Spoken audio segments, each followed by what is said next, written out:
अधिकतर मसीही लोगों के बीच में सबसे ज्यादा जो तिरस्कृत किया जाने वाला एक विषय है, ये जो धन के बारे में।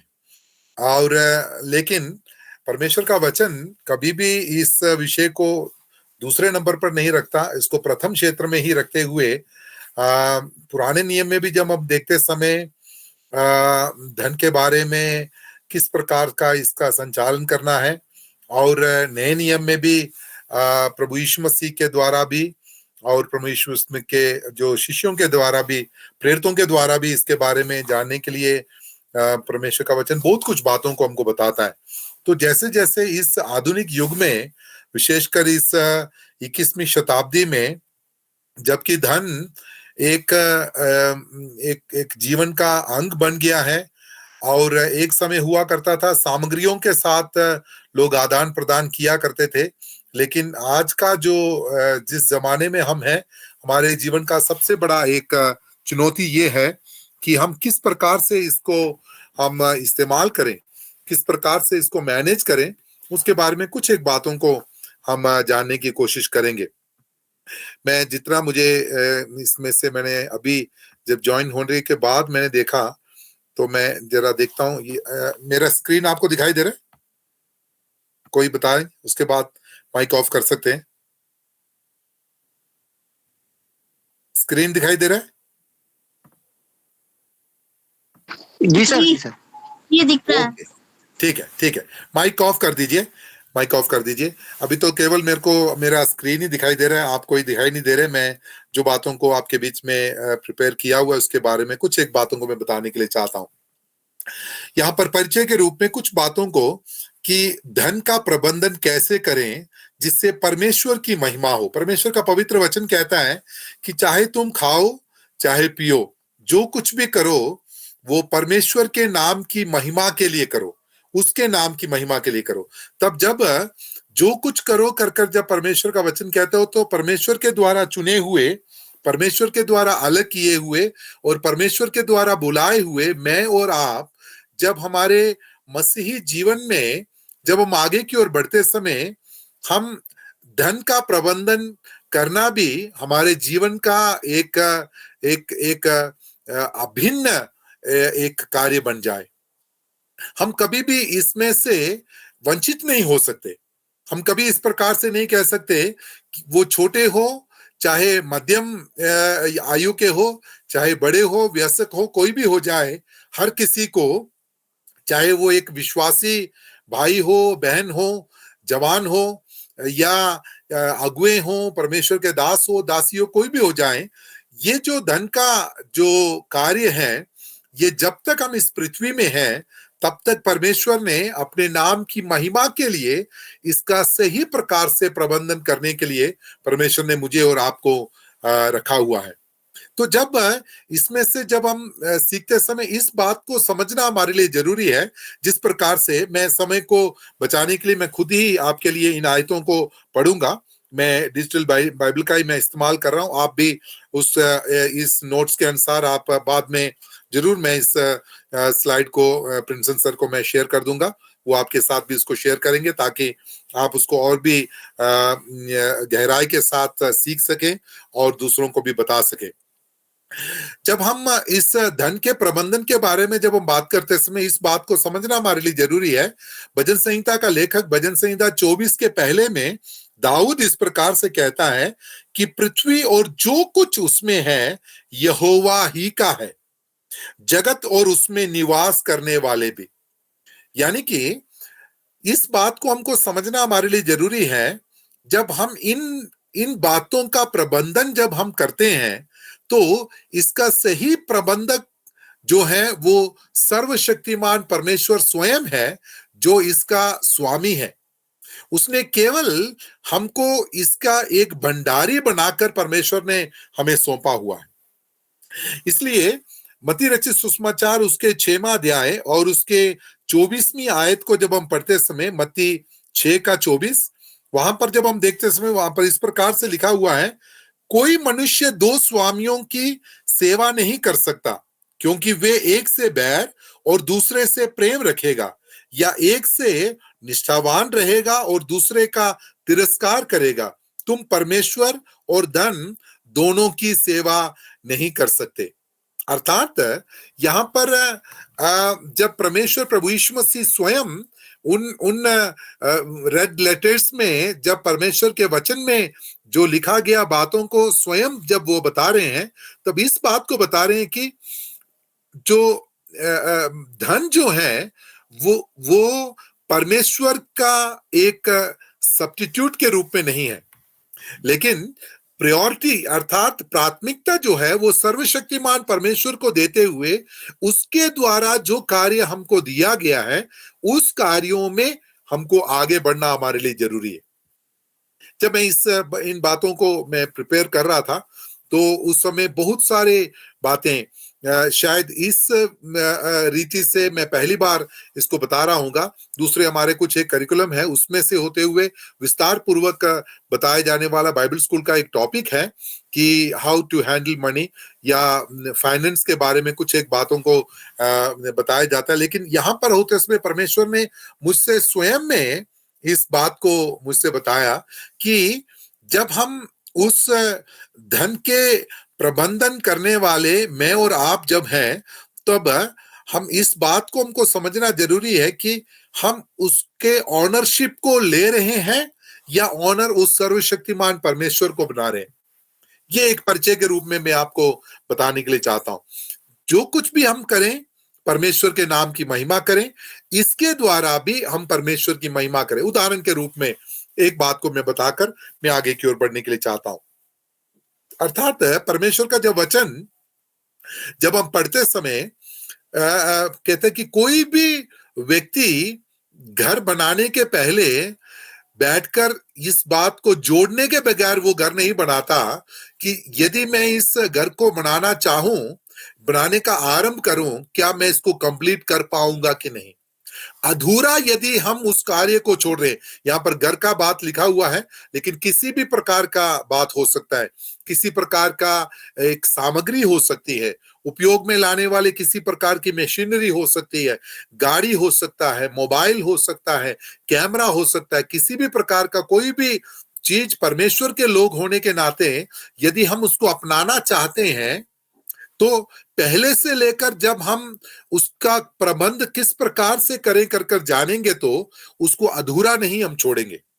यदि हम उसको अधूरा छोड़ेंगे तो उसके द्वारा परमेश्वर के नाम की निंदा होगी। उस परमेश्वर के नाम की महिमा होने के लिए हमको बड़ी बुद्धिमानी के साथ इस बात का संचय करना या इस प्रकार इस बात का संचालन करना हमारे लिए जरूरी है। मैं आगे की ओर बढ़ने के लिए चाहता हूं। जिस प्रकार से मैंने आपको बताया कि हम जब इस धन को हम इस्तेमाल करते समय या धन का जब प्रबंध करते समय इस बात का सुनिश्चित करना हमारे लिए जरूरी है कि हमें इस बात का एहसास हो गया है कि मैं केवल एक प्रबंधक हूं, ना कि उसका स्वामित्व मुझे सौंपा गया है। God is the ultimate owner of all wealth. अर्थात व्यवस्था विवरण की पुस्तक, उसके आप उसको नोट कर सकते हैं या तो बाद में भी आप उसको नोट कर ले, लेकिन आप जरूर ध्यान देना उस व्यवस्था विवरण की पुस्तक उसका 8वां अध्याय 18वीं आयत में व्यवस्था इस प्रकार से है, परंतु तू अपने परमेश्वर यहोवा को स्मरण रखना, क्योंकि वो ही है जो तुझे संपत्ति प्राप्त करने की सामर्थ इसलिए देता है कि जो वाचा उसने तेरे पूर्वजों से शपथ खाकर बांधी थी उसको पूरा करे, जैसा आज प्रकट है। अर्थात यहां पर व्यवस्था इस प्रकार से है कि जो तुझे संपत्ति प्राप्त करने की सामर्थ देता है वो उसको स्मरण कर।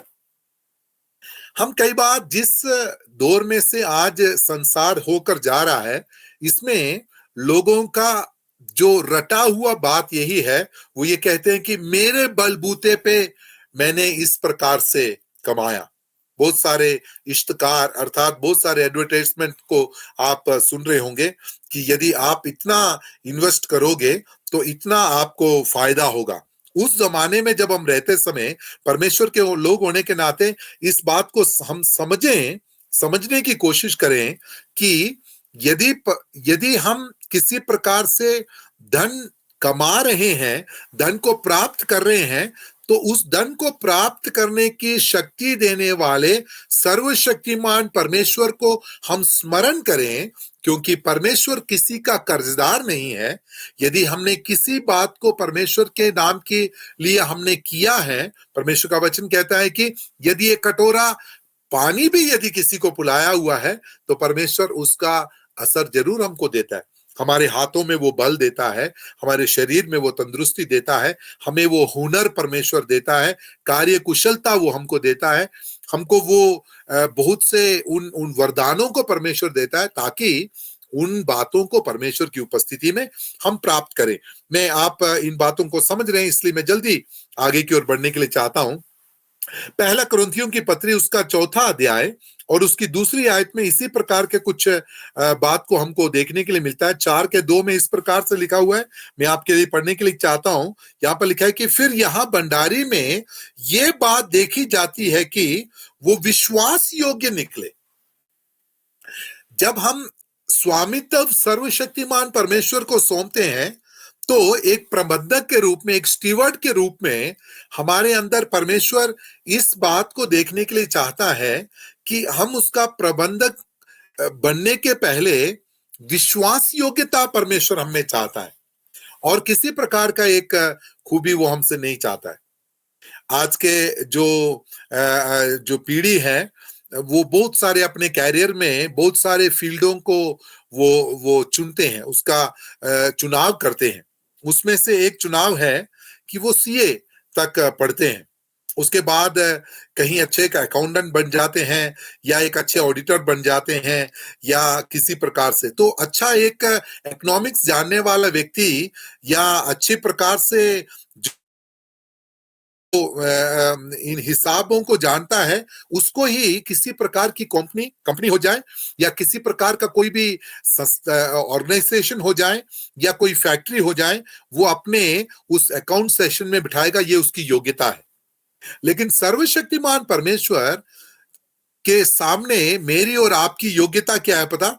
हम विश्वास योग्य हों। यहां पर इसी प्रकार से लिखा हुआ है, ईमानदारी से बजट बनाना, बचत करना और दान देना, यही बातों को हमको देखने के लिए मिलता है। अगर ये इस चर्चा का समय होता तो जरूर हम इस बात के लिए चर्चा भी कर पाते, या आप स्वयं ही इस प्रश्न को एक चर्चा के रूप में रख सकते हैं कि how can we view our finance as a stewardship responsibility rather than personal ownership? हम किस प्रकार से कौन कौन से ऐसे कदमों को हम उठा सकते हैं, या हम अपने दैनिक जीवन में कौन कौन से अभ्यास को हम कर सकते हैं, ताकि उस अभ्यास के द्वारा इस बात को हम समझ पाएं कि स्वामित्व मेरे पास नहीं है, ये केवल प्रबंधक के रूप में परमेश्वर ने मुझे रखा हुआ है। तो उस परिचय के द्वारा और अभी के जो इस पॉइंट के द्वारा इस बात को समझना हमारे लिए जरूरी है कि हम जो हमको धन का प्रबंधक के रूप में परमेश्वर रखा हुआ है, उसको हम स्मरण करें, और विश्वास योग्यता हमारे अंदर हम पैदा करें। इस बात को हमको समझना जरूरी है। पिछले दिन भी यानी कि 26 और 27 तारीख को हम कुछ 3 डिस्ट्रिक्टों में, जहां पर ना पहुंचे हुए डिस्ट्रिक्ट में, हम कुछ परमेश्वर के दास लोग मिलकर, कम से कम 7 परमेश्वर के दास लोग मिलकर हम यात्रा कर तीसरे दिन हम वापस आए। अभी हम दूसरे एक डिस्ट्रिक्ट में हैं। तो मैं बहुत ही जो हास्य बातों को मैं बड़ा अच्छा समझता हूँ। तो मैं यही विश्वास करता हूँ कि परमेश्वर के लोग होने के नाते हमें हमेशा हंसमुख होना चाहिए, और हमें हमेशा आनंदित रहना चाहिए। तो मैं बहुत सारी बातें, तो हमारे बीच में जिनको पैसे का बंदोबस्त कर दिया हुआ, पैसे का हिसाब करने के लिए दिया हुआ था, उन पास्टर को मैं बोल रहा था, पास्टर जी बड़े ध्यानपूर्वक आप इस बात को हैंडल करना, क्योंकि परमेश्वर के वचन में बाकी सारे जितने भी पाप में लोग गिर गए हैं, उनको मन फिराने का मौका मिला है, लेकिन जिन्होंने धन का प्रबंधक के रूप में जिसको काम सौंपा गया, उसने यदि किसी प्रकार का विश्वासघाती हो गए हैं, विश्वासघात किया है, तो उनको मन फिराने का मौका नहीं मिला है। तो सभी हमारे टीम के लोग उसमें से जरूर हंसे, लेकिन उसमें से एक संदेश जरूर परमेश्वर का वचन हमको देता है कि पुराने नियम में क्यों ना हो जाए, नए नियम में क्यों ना हो जाए, जो धन परमेश्वर हमारे हाथ में हमें देता है वो कभी भी हमारा अपना नहीं है, उसका हिसाब परमेश्वर हमसे लेगा। जब वो हिसाब हमसे लेगा तो हम विश्वास योग्य हैं या विश्वासघाती हैं, ये परमेश्वर उस बात का निर्णय करेगा। तो उसके अनुसार परमेश्वर हमसे हमसे हम उसके जवाबदेही हैं परमेश्वर की उपस्थिति में। तो जब हम परमेश्वर की उपस्थिति में एक अच्छे स्टीवर्ड के रूप में परमेश्वर को उसका स्वामित्व देते हुए जब आगे की ओर बढ़ते समय इस बात का जरूर हमको ध्यान देना है कि हम अंधाधुंध अपने पारिवारिक जीवन में क्यों ना हो जाएं, अपने सेवकाई के क्षेत्र में क्यों ना हो जाएं, अपने जो जो नौकरी के बातों में क्यों ना हो जाएं। महीना हमारे लिए दिया गया है, उसमें हमें योजनावृत्त ढंग से हमको बजट बनाना हमारे लिए जरूरी है।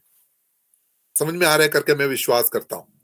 यदि हम किसी प्रकार की योजनाओं को हम नहीं बना रहे हैं, जो हमें महीने में जो आमदनी हमारे हाथ में मिलता है या जो जो परमेश्वर की सेवकाई के लिए जो आर्थिक सहायता हमें मिलती है या कलीसिया में जो दान दशमांश एकत्रित किया जाता है, उन बातों का हमें एक बजट तैयार करना और उसके अनुसार उसका योजना बनाना हमारे लिए जरूरी है। आप कहेंगे परमेश्वर के दास, ये तो बजट जो शब्द है ये तो आज का आधुनिक शब्द है, ये किस प्रकार से परमेश्वर के लोगों के साथ किस प्रकार से ये सही बनता है कर शायद आप पूछेंगे।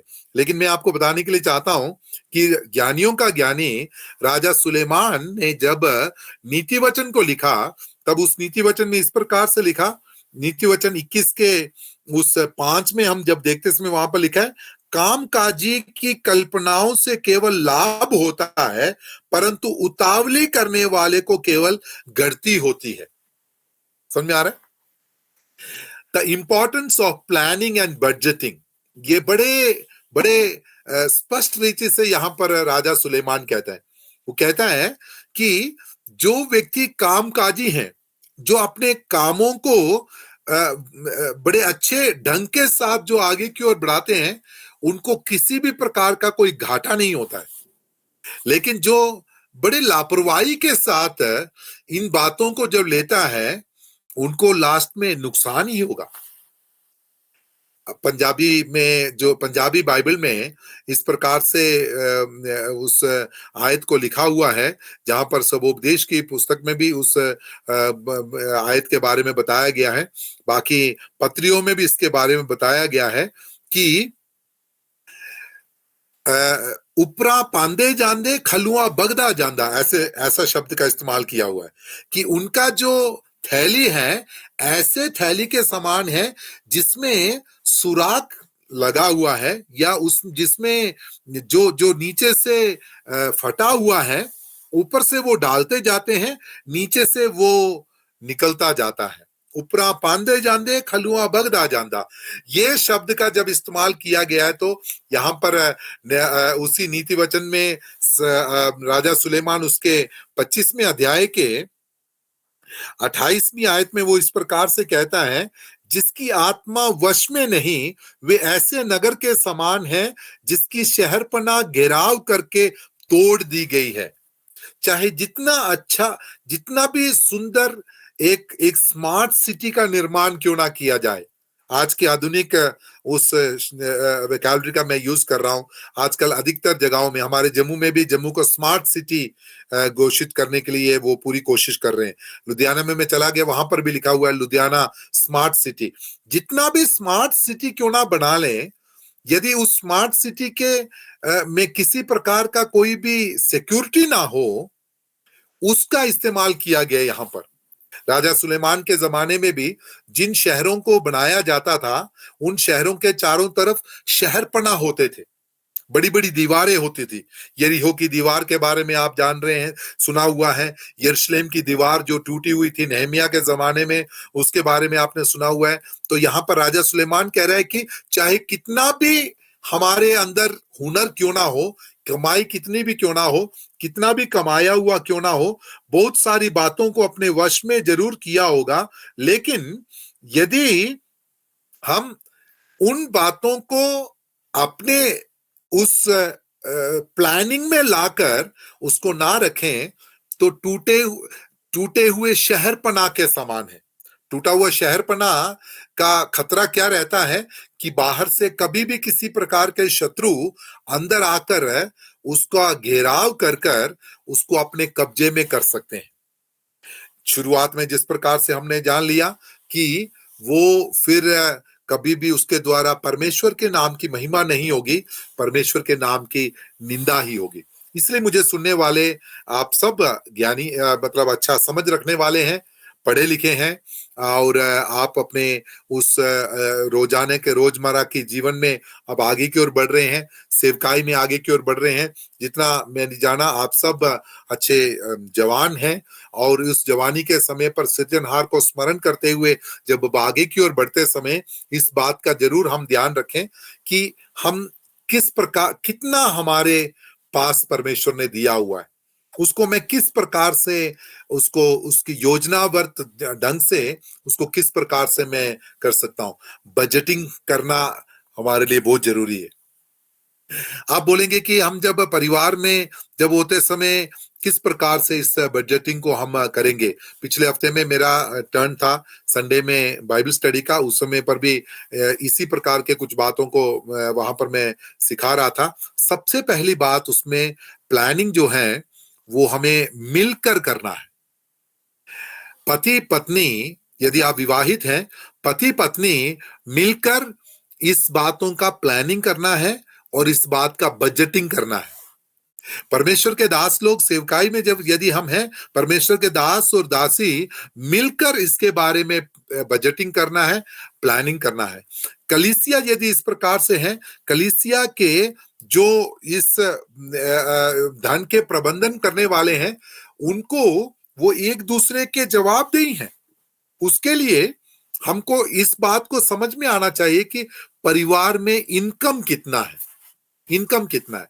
यदि इनकम सही प्रकार से नहीं है तो किसी भी प्रकार का कार्य हो सकता है। आज ही हम एक परिवार में कुछ एक बात कर रहे थे, तब उन्होंने इस प्रकार से बताया कि हमारे जो जो बेटी के विवाह में मेरी पत्नी ने जो बेटी के जो जो शादी का ड्रेस था उसको जो लिया वो लगभग 7,000 रुपया उसका किराया ही किराया था। बोलते हैं कि ये हमारे लिए बहुत जो एफर्ट करने से बढ़कर था। इसका तब मैंने बोला कि इसके लिए हमको चाहिए कि पति को इस बात को समझ में आना चाहिए कि पत्नी के का कितना आमदनी है। पत्नी को इस बात को समझ में आना चाहिए पति का आमदनी कितना है। बच्चों को इस बात का समझ में आना चाहिए कि माता पिता की आमदनी कितनी है, इनकम कितना है। यदि हम उस बात को ट्रांसपेरेंट रखेंगे तभी हम सही प्रकार से इस बात की प्लानिंग को कर सकते हैं। नहीं तो खर्चा बढ़ता जाएगा और बहुत सारे हम उस झंझट में हम फंसे हुए होंगे। इसलिए यहाँ पर राजा सुलेमान इस बात के बारे में कह रहा है। मैं जल्दी आगे बढ़ने के लिए चाहता हूँ, एक दो पॉइंट और मेरे पास है उसको भी मैं बता दूं। जब हम इस बात का इस धन के बात में धन का प्रबंधन जब हम करते समय, आप कितना मेरे साथ इस बात के लिए सहमत हैं मैं नहीं जानता, लेकिन मैं आपको इस बात के लिए बड़े दिलेरी के साथ मैं कहने के लिए चाहता हूं कि हम जितना हो सके हम दूसरों के कर्जदार ना बन जाए, कर्जदार ना बन जाए।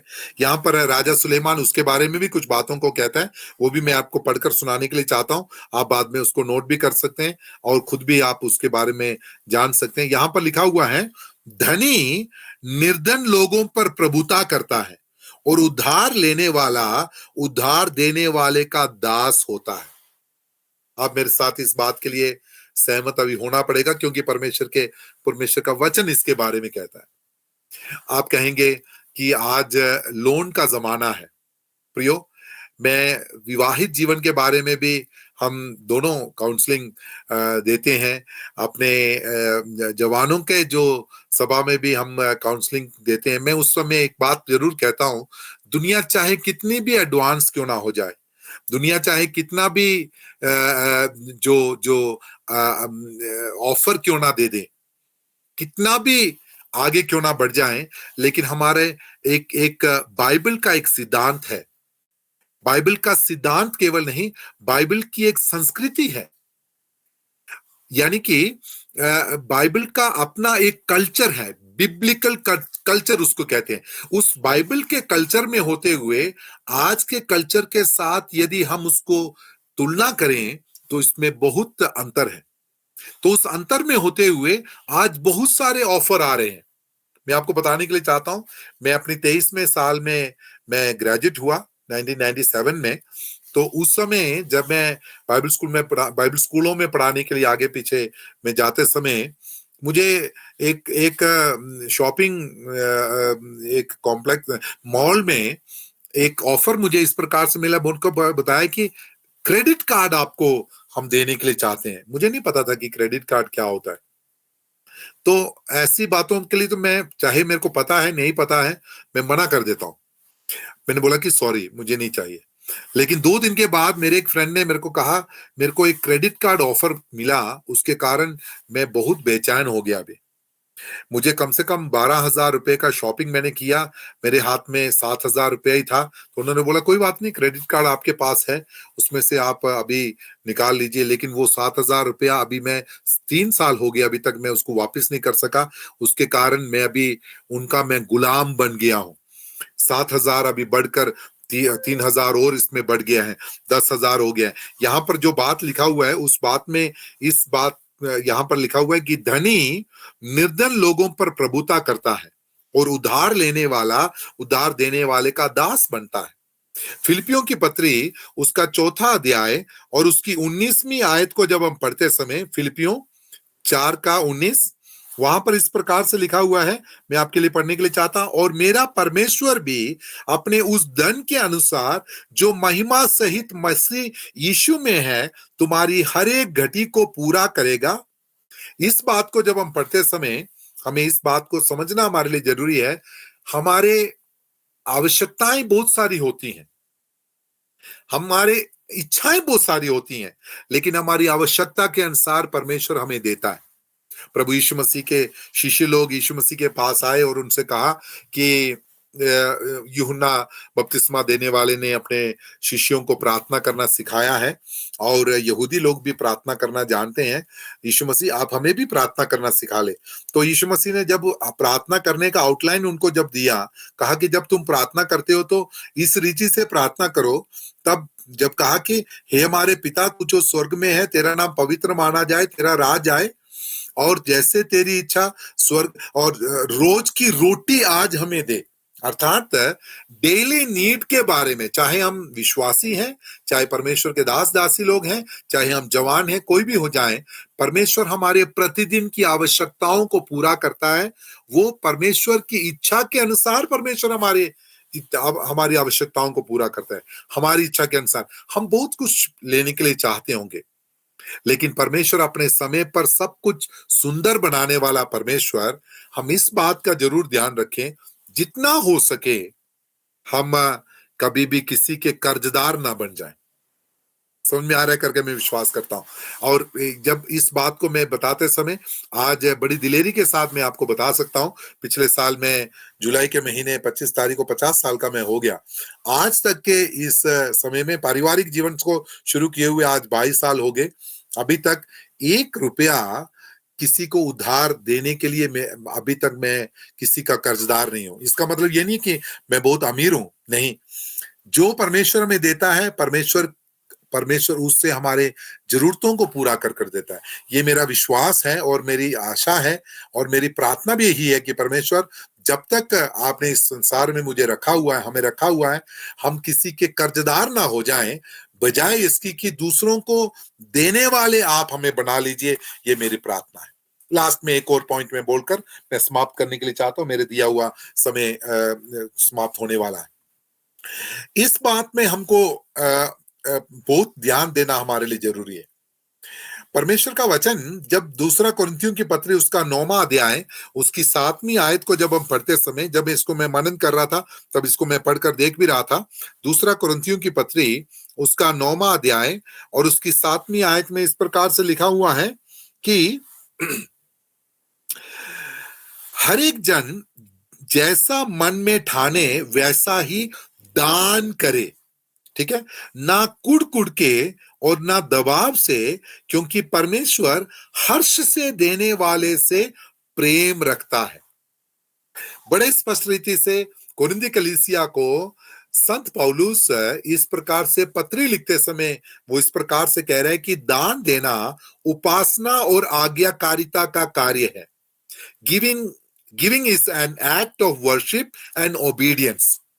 हम जब परमेश्वर के लोग होते हुए परमेश्वर की उपस्थिति में अपने आप को मसीह कहलाते हुए जब हम आगे की ओर बढ़ते समय हमें परमेश्वर एक दानी बनने के लिए परमेश्वर हमसे अपेक्षा करता है, दानी बनने के लिए।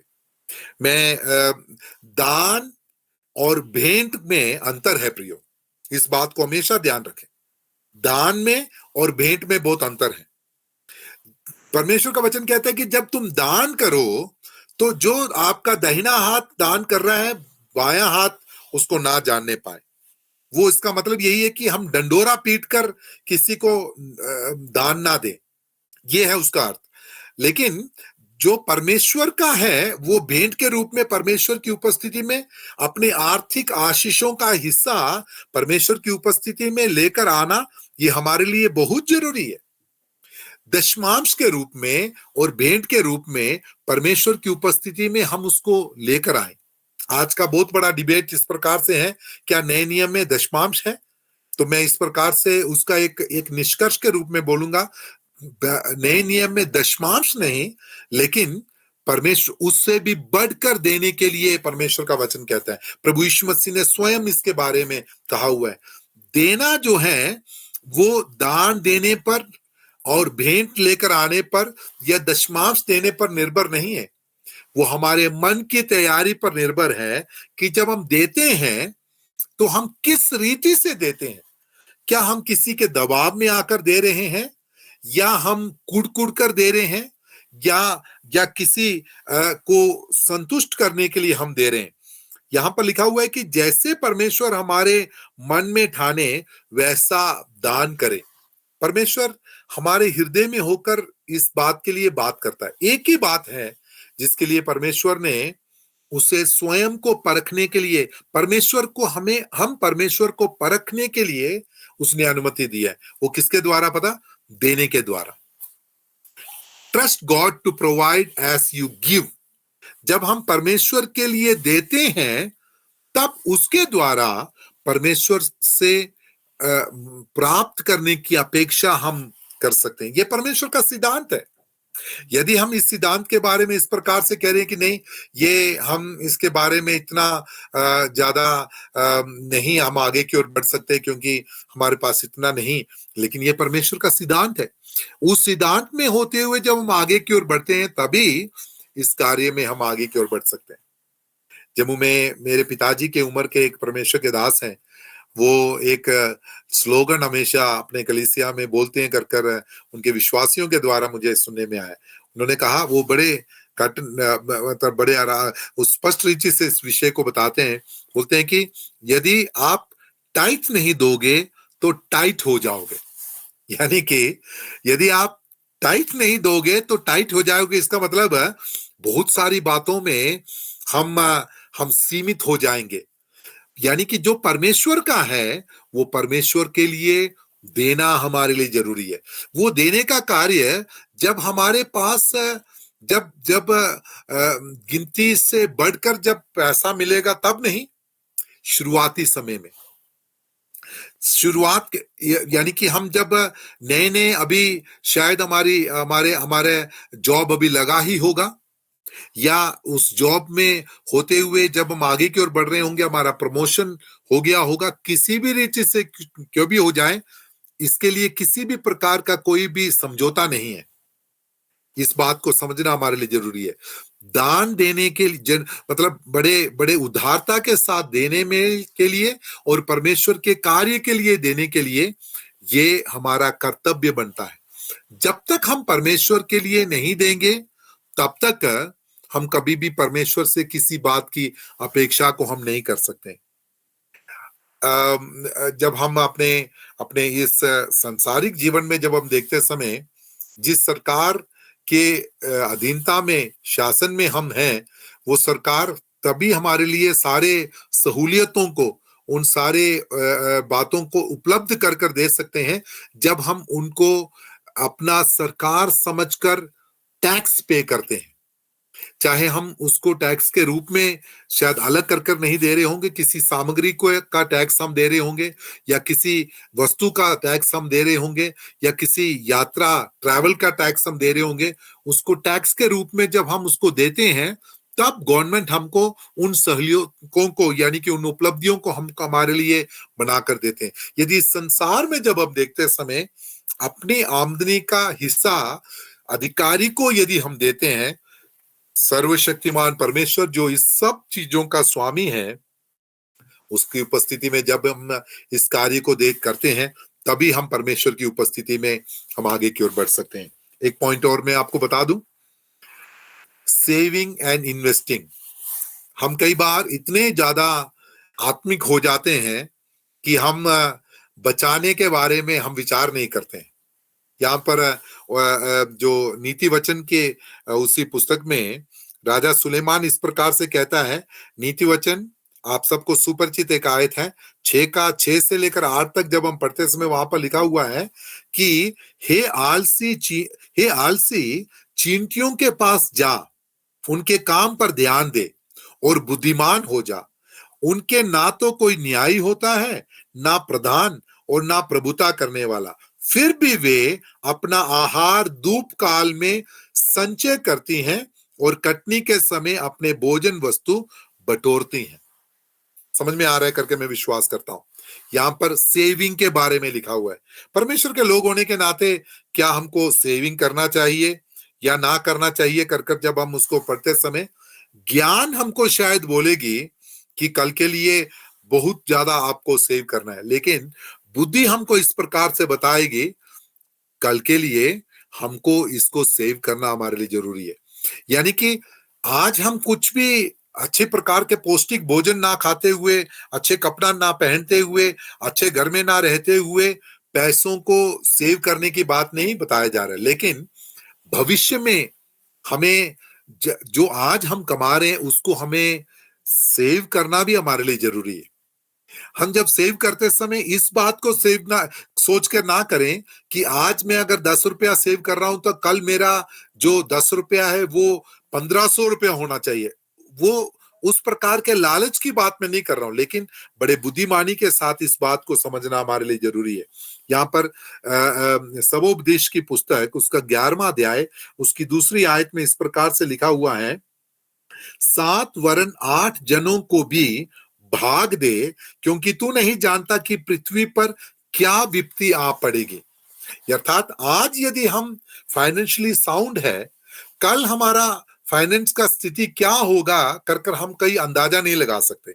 उसमें होते हुए हमको सेव करना, सेविंग हमारे लिए जरूरी है। बच्चों के नाम पर सेव करने में किसी प्रकार का कोई इतराज मैं नहीं समझता। परमेश्वर का वचन इसके बारे में जरूर अनुमति देता है। हम यदि फिजिकली इस प्रकार से यदि जुड़े हुए होते, कुछ एक बातों का आदान प्रदान हम उस प्रश्न उत्तर के द्वारा हम जरूर कर सकते थे, लेकिन उसके लिए हमारे पास समय नहीं। इसलिए मैं केवल इस बात को मैं बताकर मैं समाप्त करने के लिए चाहता हूं। याकूब की पत्री उसका पहला अध्याय उसकी 5वीं आयत को जब हम पढ़ते समय वहां पर इस प्रकार से लिखा है, पर यदि तुम में से किसी को बुद्धि की घटी हो तो परमेश्वर से मांगो जो बिना उलाहना दिए सबको उदारता से देता है और उसको दी जाएगी। इसको बड़ी बुद्धिमानी के साथ हमको ज्ञान जो है इस संसार से हमको मिलता है। किताबों से शायद हमको मिलेगा, किसी प्रकार के इकोनॉमिक्स से शायद हमको मिलेगा। उस ज्ञान के द्वारा शायद हम बहुत सारे जंचलों में फंस जाएंगे। लेकिन परमेश्वर इस बात का संचालन करने के लिए आप अपनी दिव्य बुद्धि से आप मुझे पोषित कर लीजिए कर यदि परमेश्वर की उपस्थिति में हम कहेंगे तो जरूर परमेश्वर उन बातों को करने के लिए परमेश्वर हमारी मदद करेगा। लास्ट में पहला तीमुथियुस की पत्री उसका 6वां अध्याय 6 से लेकर 8 तक जब हम पढ़ते समय जो कुछ परमेश्वर हमको देता है उसमें हम संतुष्ट रहें। यहां संतोष शब्द का इस्तेमाल जो किया गया है वो संतुष्टि को बताता है, संतोष और विश्वास। सच्ची संतुष्टि परमेश्वर से आती है, ना कि भौतिक संपत्ति से। पहला तीमुथियुस 6 का 6 से लेकर 8 तक। परमेश्वर की देखभाल पर भरोसा रखें, यानी कि परमेश्वर हमारा देखभाल करेगा, उस बात की संतुष्टि हमें होना हमारे लिए जरूरी है। हमारा जो धन है इस पृथ्वी पर नहीं, स्वर्ग में हम एकत्रित करने के लिए हम संतुष्ट हो जाएं। लास्ट में मैं उस निष्कर्ष के रूप में यही कहूंगा कि अच्छा प्रबंध करना सीखें, बजट बनाना सीखें और उसके किसी के हम उधार यानी कि कर्जदार ना हो जाएं, उदारता से देने वाले हम हो जाएं। बचत करने के लिए हम सीखें। जो कुछ परमेश्वर हमको देता है उन बातों में हम संतुष्ट होकर